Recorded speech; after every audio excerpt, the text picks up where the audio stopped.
Dio ha tanto amato il mondo da dare il Figlio unigenito. Qui c'è il cuore del Vangelo e qui c'è il fondamento della nostra gioia. Il contenuto del Vangelo infatti non è una idea o una dottrina. God so loved the world that he gave his only begotten Son. È Gesù, il Figlio che il Padre ci ha donato perché noi avessimo la vita. Gesù è il fondamento della nostra gioia. Non è una bella teoria su come essere felici, ma è sperimentare di essere accompagnati e amati nel cammino della vita. Ha tanto amato il mondo da dare il suo Figlio. Soffermiamoci, fratelli e sorelle, un momento su questi due aspetti. Ha tanto amato e ha dato. Prima di tutto, Dio ha tanto amato. Queste parole che Gesù rivolge a Nicodemo, un anziano giudeo che voleva conoscere il Maestro, ci aiutano a scorgere il vero volto di Dio. Egli da sempre ci ha guardati con amore e per amore è venuto in mezzo a noi nella carne del Figlio suo. In Lui ci è venuto a cercare nei luoghi in cui ci siamo smarriti. In Lui è venuto a rialzarci dalle nostre cadute. In Lui ha pianto le nostre lacrime e guarito le nostre piaghe. In Lui ha benedetto per sempre la nostra vita. Chiunque crede in Lui, dice il Vangelo, non va perduto. In Gesù Dio ha pronunciato la parola definitiva sulla nostra vita. Tu non sei perduto, tu sei amato, sempre amato. Se l'ascolto del Vangelo e la pratica della nostra fede non ci allargano il cuore per farci cogliere la grandezza di questo amore e magari scivoliamo in una religiosità seriosa, triste, chiusa, allora è segno che dobbiamo fermarci un po' e ascoltare di nuovo l'annunzio della buona notizia. Dio ti ama così tanto da darti tutta la sua vita. God so loved the world that he gave his only Son. This is the heart of the gospel. This is the source of our joy. The message of the gospel is not an idea or a doctrine. It is Jesus himself, the Son of the Father, has given us so that we might have life. The source of our life is not an elegant theory, but how to find happiness, but the actual experience of being accompanied and loved throughout the journey of life. God so loved the world that he gave his only begotten Son. Let us dwell on these two thoughts for a minute. God so loved and God gave. First of all, God so loved. Jesus' words to Nicodemus, a Jewish elder who wanted to know the Master, help us to see the true face of God. He has always looked at us with love and for the sake of love. He came among us in the flesh of his Son. In Jesus, he went in search of us when we were lost. In Jesus, he came to raise us up when we fell. In Jesus, he wept with us and healed our wounds. In Jesus, he blessed our life forever. The gospel tells us that whoever believes in him will not perish. In Jesus, God spoke the definitive word about our life. You are not lost. You are loved, loved forever. If hearing the gospel and practicing our faith don't enlarge our hearts and make us grasp the immensity of God's love, maybe because we prefer a glum, sorrowful, and self-absorbed religiosity, then this is a sign that we need to stop and listen again to the preaching of the good news. God loves you so much that he gave you his entire life. He is not a God who looks down upon us from on high, but a loving Father who becomes part of our history. He is not a God who takes pleasure in the death of sinners, but a Father concerned that no one should be lost. He is not a God who condemns, but a Father who saves us with the comforting embrace of his love. We now come to the second aspect. God gave his Son. Precisely because he loves us so much, God gives himself. He offers us his life. Those who love always come out of themselves. Love always offers itself, gives itself, expends itself. This is the power of love.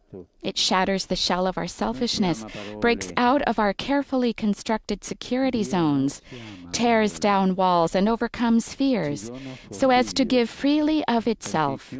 That is how lovers are. They prefer to risk self-giving over self-preservation.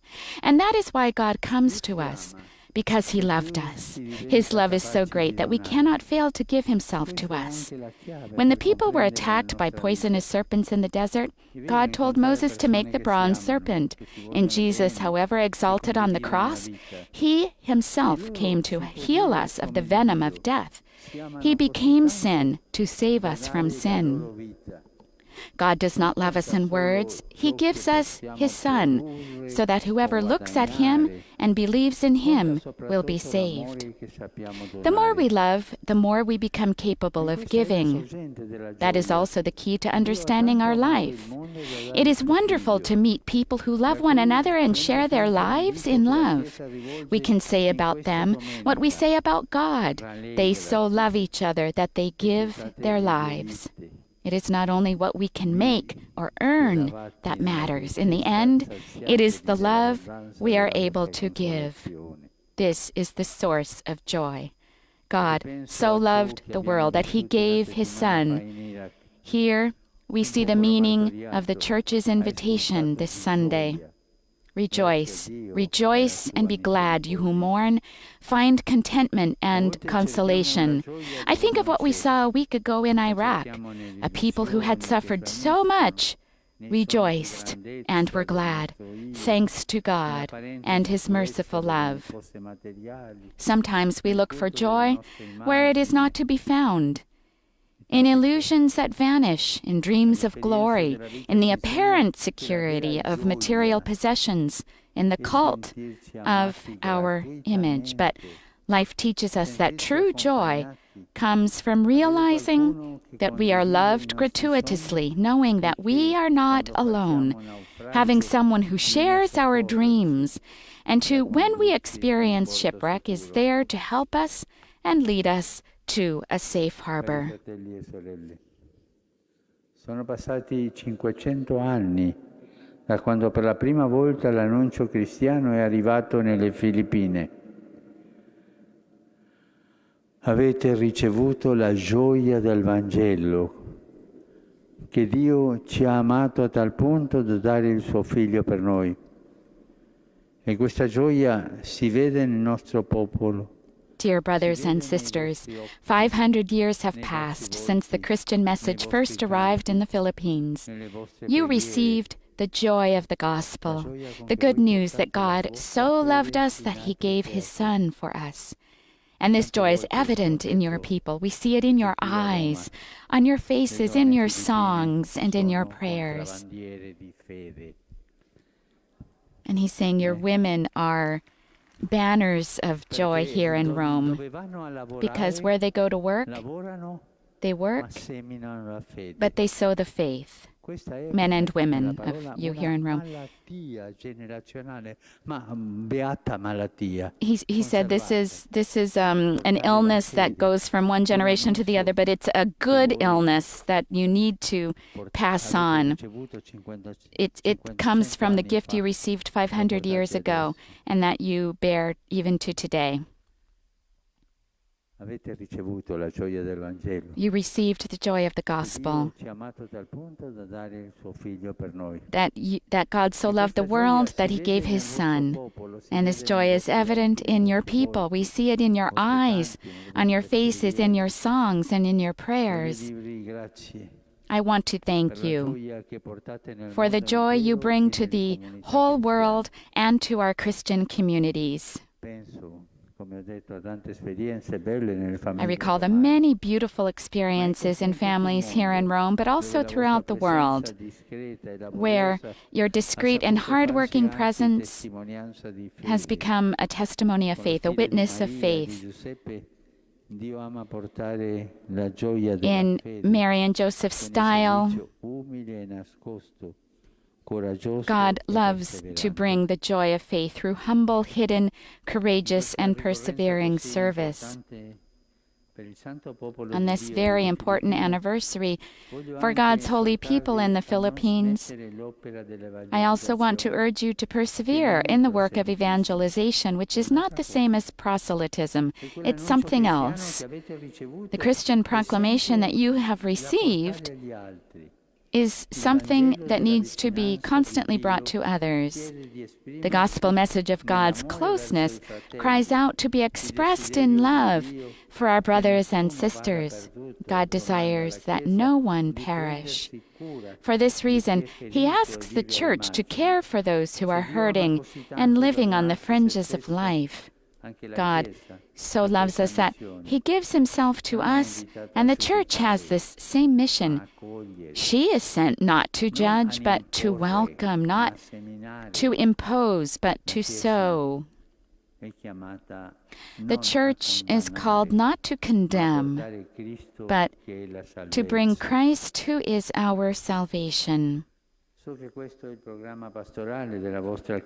I know that this is the pastoral program of your church, a missionary commitment that involves everyone and reaches everyone. Never be discouraged as you walk this path.